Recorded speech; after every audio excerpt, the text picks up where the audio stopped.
Hallo, willkommen auf meinem YouTube-Kanal rund um den neuen Ford Focus MK4 2019. Heute geht es um den Spurhalteassistenten.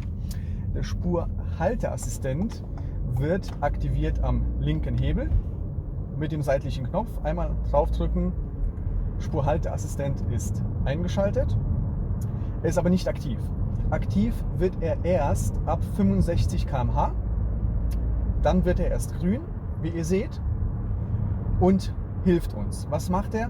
Der Spurhalteassistent prüft, ob wir uns in der Spur befinden, und sollten wir die Spur verlassen, also an die seitliche Markierung kommen oder die mittlere Markierung, dann lenkt er dagegen. Also der Spurhalteassistent ist nicht dafür da, um uns in der Mitte zu halten, sondern er guckt nur, ob wir die Fahrbahnmarkierung touchieren. Ich mache das jetzt mal extra und fahre ein bisschen nach rechts, und er wird jetzt komplett gegenlenken. Wie ihr gesehen habt, er wurde orange. Es ist was passiert, er hat gegengelenkt. Und dafür ist der Spurhalteassistent da. Wie gesagt, er funktioniert ab ca. 65 km/h und unter 60, wenn man langsamer wird, wird er automatisch auf inaktiv geschaltet. Das war's zum Spurhalteassistenten. Ich hoffe, das hat euch gefallen.